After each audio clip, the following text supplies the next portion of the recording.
भगवते वासुदेवाय। ओम नमो भगवते वासुदेवाय। श्रीमद्भागवतम चौथा कैंटो 29वां अध्याय 74वां श्लोक। एवं पंचविधम लिंगम त्रिविध षोडशविस्तृतम एष चेतनया युक्तो जीव इत्यभिधीयते। 5 इंद्रिय विषय, 5 कर्मेंद्रिय, 5 ज्ञानेंद्रिय तथा मन, ये 16 भौतिक विस्तार हैं। ये सब जीव के साथ संयोग करते हैं और प्रकृति के तीनों गुणों द्वारा प्रभावित होते हैं। इस प्रकार बद्ध जीव के अस्तित्व को समझा जा सकता है। तो शरीर की रचना के बारे में चर्चा हो रही है। तो शरीर में जो हम देखते हैं, जो साइंस भी बोलती है, हमें केवल 5 तत्वों के बारे में बोलती है, वो जानते ही आप, भूमि, आपो, जलो, वायु, खम। तो इसके अलावा और क्या है शरीर में? क्या क्या है बताइए? ज्ञान इंद्रिय। ज्ञान इंद्रिय कौन? मगज, दिमाग। ज्ञान इंद्रिय दिमाग ही तो हुआ। ज्ञान इंद्रिय कौन सी है? आँख। आँख में ज्ञान होता है या दिमाग में ज्ञान होता है? बोलो जी। है? आँख में ज्ञान कैसे है भैया?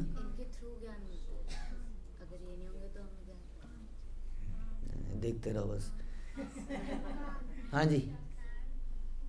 ज्ञान आपका कान में ज्ञान है आपका, या ज्ञान आपका दिमाग में है?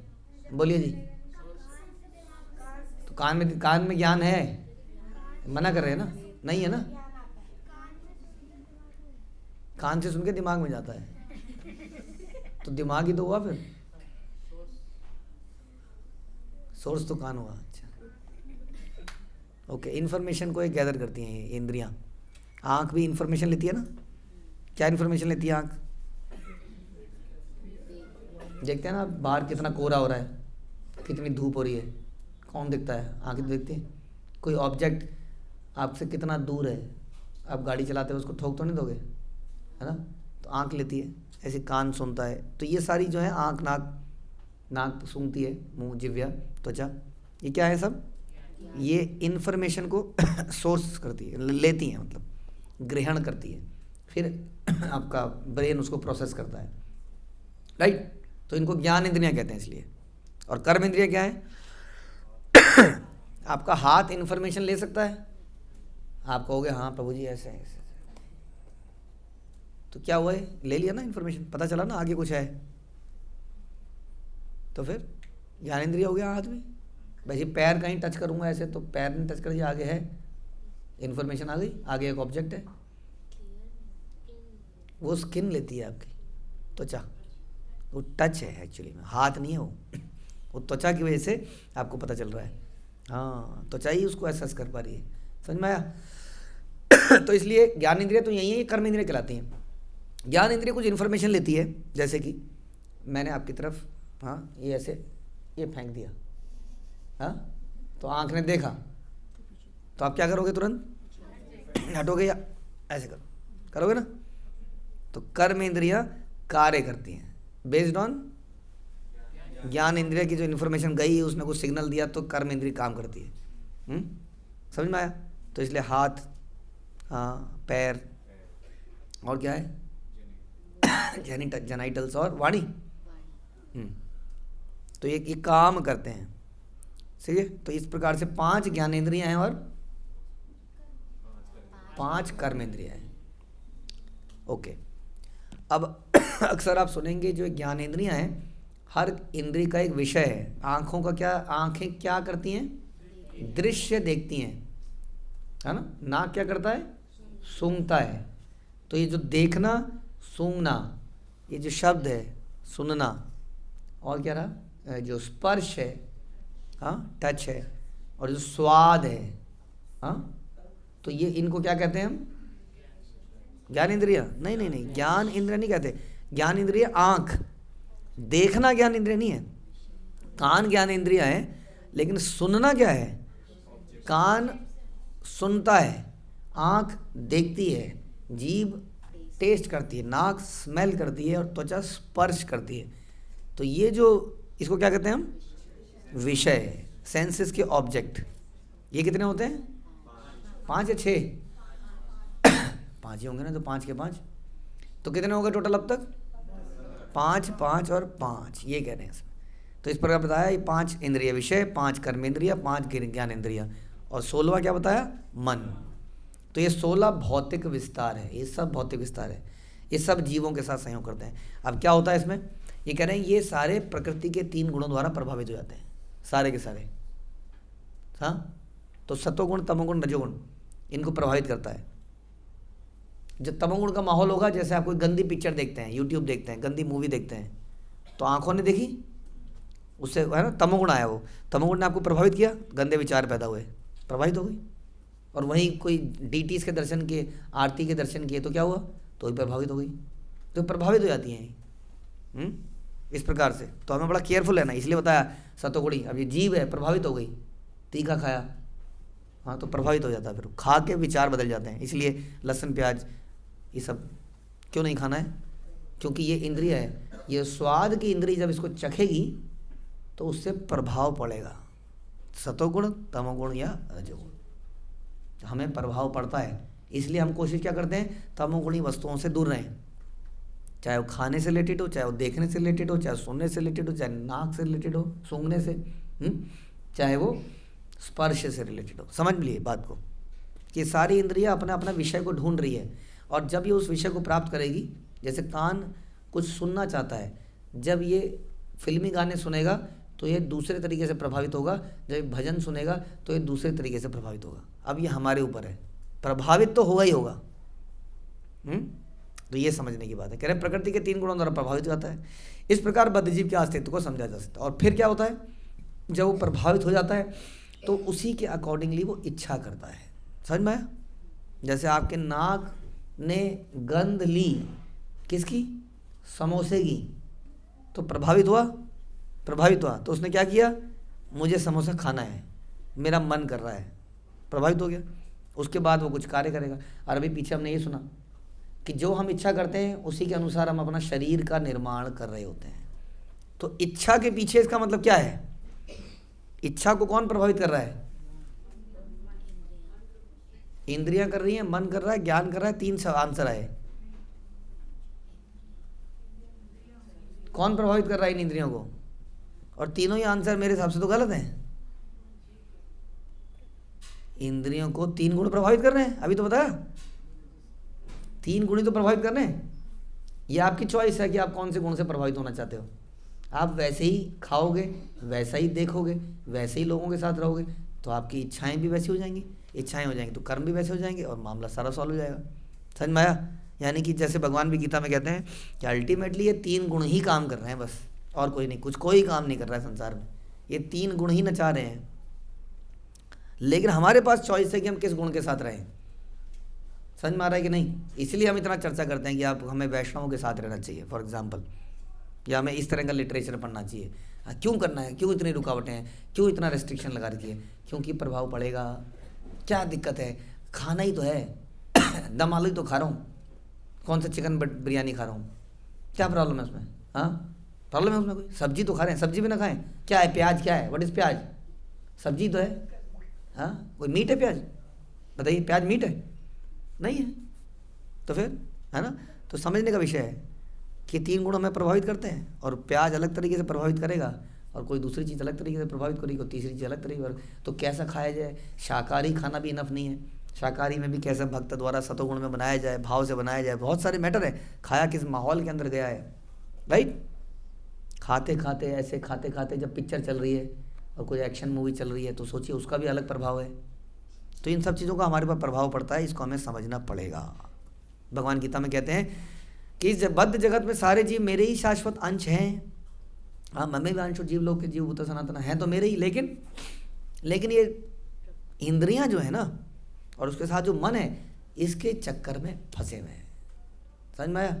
अब देखा जाए तो इंद्रियां और मन, उसके भी पीछे कुछ है जो हमने चर्चा किया। वो क्या है? वो है प्रकृति के गुण, 3 मोड्स ऑफ मटेरियल नेचर। वो इम्पोर्टेंट है बहुत, कैसे उनसे बचा जाए। कोई बच सकता है? देवी माया, देवी माया गुणमयी। क्या है इस देवी के पास? गुण। ये वो गुण नहीं है, बड़ा गुणी लड़का है, बड़ी गुणी लड़की है, वो गुण नहीं कह रहे हैं। कौन से गुण है? ये 3 गुण बड़े खतरनाक हैं। दुरत्या, बस 3 गुण हैं, यही समस्या है सारी।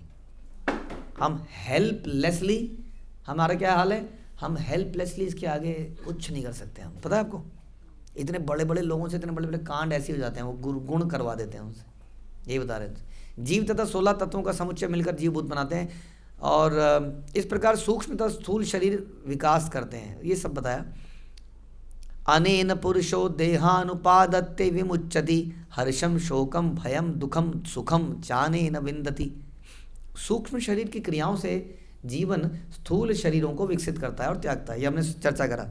तो इस प्रकार से इंद्रियां, ज्ञान इंद्रियां ने इन्फॉर्मेशन ली अंडर द इन्फ्लुएंस ऑफ 3 गुण, उसके बाद ब्रेन को भेजा, हाँ, या कह लीजिए मन ने इच्छा करी उसके अनुसार।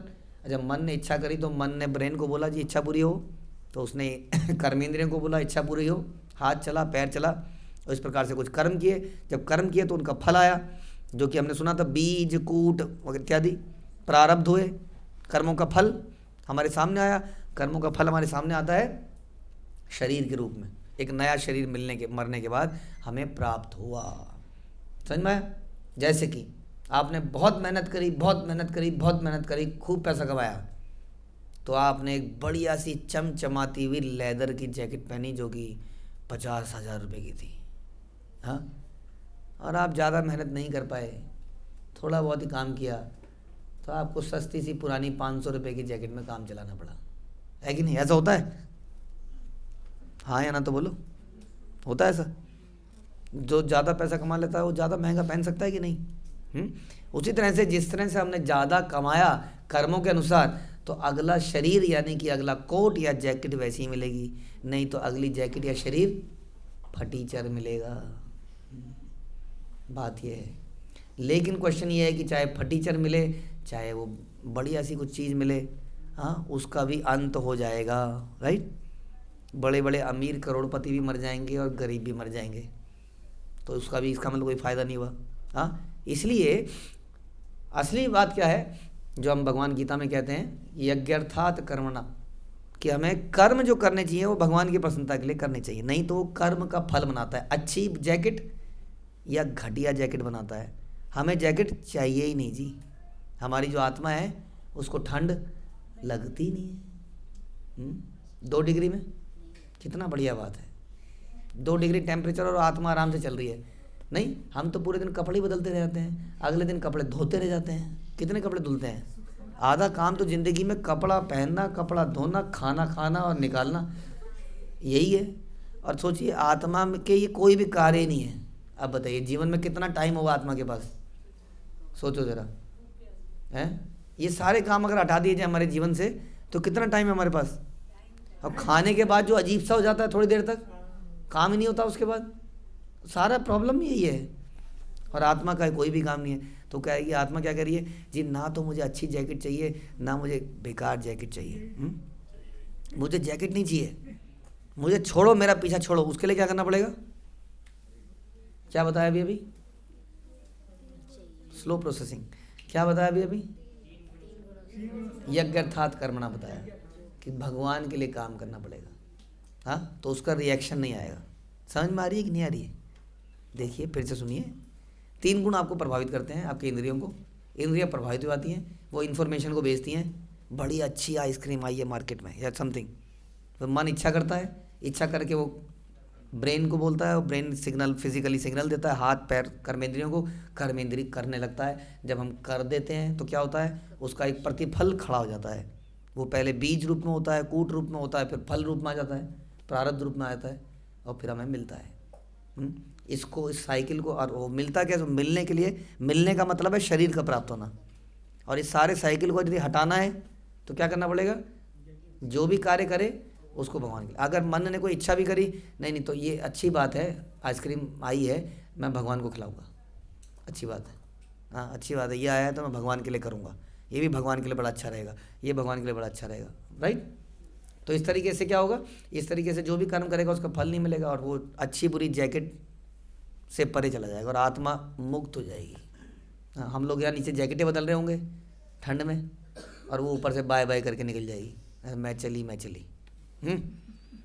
तो सूक्ष्म शरीर की क्रियाओं से जीवन स्थूल शरीरों को विकसित करता है और त्यागता है। यह आत्मा का देहांतर कहलाता है। देह त्यागना, एक्सेप्ट करना, देहांतर। इस प्रकार आत्मा विभिन्न प्रकार के हर्ष, शोक, भय, सुख तथा दुख का अनुभव करता है।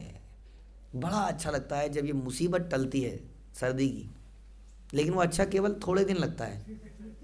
उसके बाद गर्मी, हाय गर्मी, इससे तो सर्दी अच्छी थी। हाँ, फिर हाय सर्दी, इससे तो गर्मी अच्छी थी।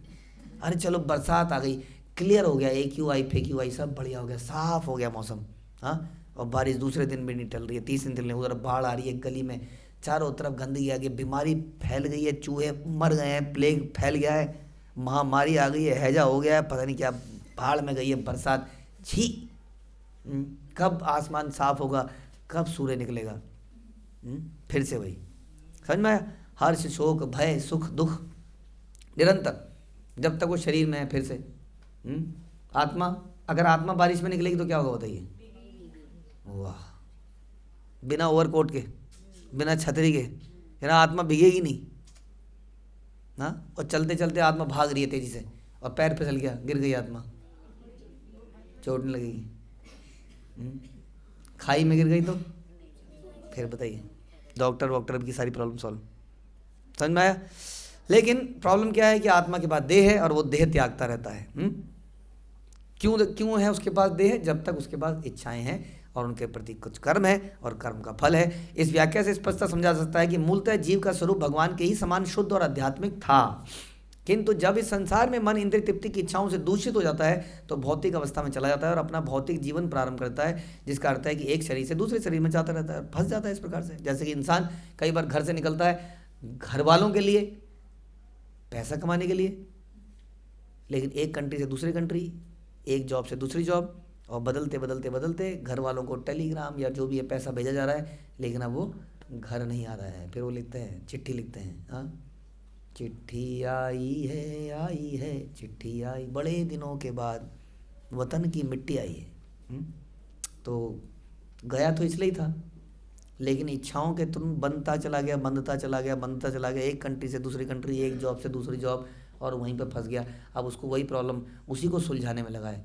और सुलझाने क्या गया था? वो घर वालों के लिए गया था। फॉर एग्जाम्पल, ऐसे ही इंसान भी इस संसार में आता है, अपनी इच्छाओं के कारण आता है, लेकिन वो कभी पूरी नहीं कर पाता है, वो करता ही चला जाता है, एक शरीर से दूसरे शरीर, ये बता रहे हैं इसमें। लेकिन वो था भगवान का ही, धाम का ही वैसे ही। किंतु जब इस संसार में दूषित हो जाता है तो फिर वह भौतिक अवस्था में चला आता है और अपने भौतिक जीवन प्रारंभ करता है, जिसका अर्थ है कि एक शरीर से दूसरे शरीर, और इस संसार में अधिक फंसता चला जाता है। कृष्ण भावनामृत की विधि में मनुष्य सदैव कृष्ण का चिंतन करता है। इसके विपरीत यह विधि बड़ी दिव्य है, जिससे मनुष्य अपनी मूल स्थिति में पहुंच जाता है।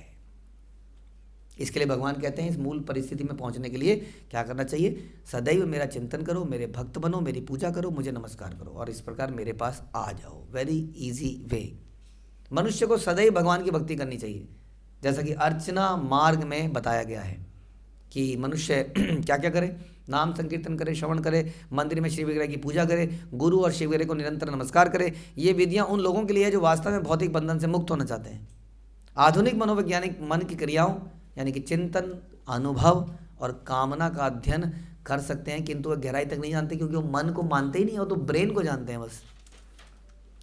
मन तो सूक्ष्म है, ब्रेन देखा जा सकता है, लेकिन मन नहीं देखा जा सकता, जानते हैं आप। अब जैसे फ्यूचर में अगर ब्रेन ट्रांसप्लांट हो जाए तो है सारा क्वेश्चन।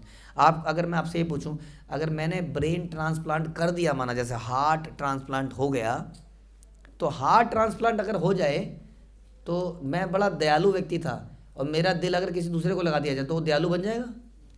आप कहोगे फजूल की बातें कर रहे हैं आप, हृदय का काम है खून को पंप करना, दयालु वगैरह तो विचारों की बातें, वो ब्रेन से होती हैं। ठीक है जी, मान लेते हैं आपकी बात। तो अगर आपका ब्रेन ट्रांसप्लांट कर दिया जाए दूसरे में, तो दूसरा व्यक्ति इंटेलिजेंट बन जाएगा? वाह जी वाह, कैसे नहीं बनेगा? ब्रेन में ही तो है सब कुछ ना, कैसे? सारा काम तो ब्रेन का ही है।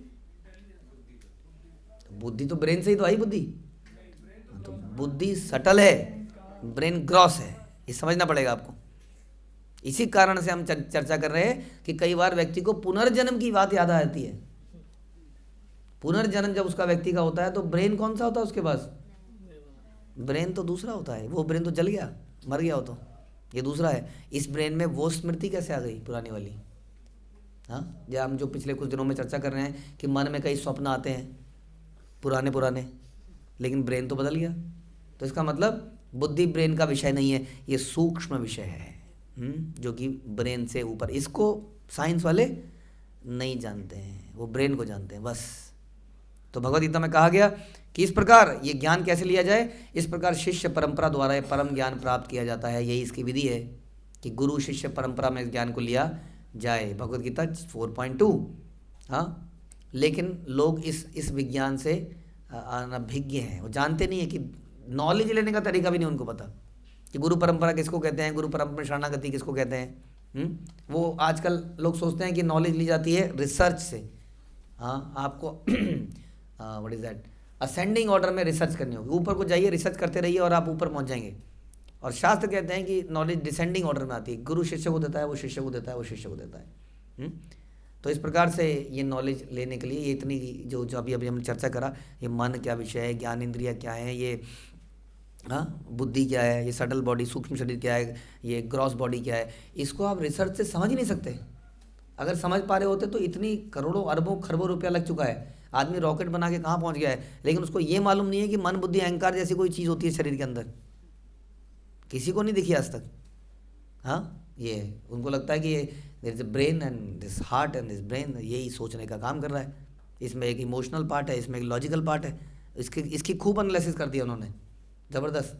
लेकिन इसके आगे उन्हें मन बुद्धि अहंकार का नहीं पता। दे कैन नॉट एक्सप्लेन कि कैसे कोई व्यक्ति अगले जन्म में पुराने जन्म की बात को याद रख सकता है when the brain has already changed. इसके लिए क्या करना पड़ेगा? गुरु शिष्य परंपरा में श्रवण करना पड़ेगा। हरे कृष्णा। श्रील प्रभुपाद की जय। ग्रंथराज श्रीमद् भागवतम की जय।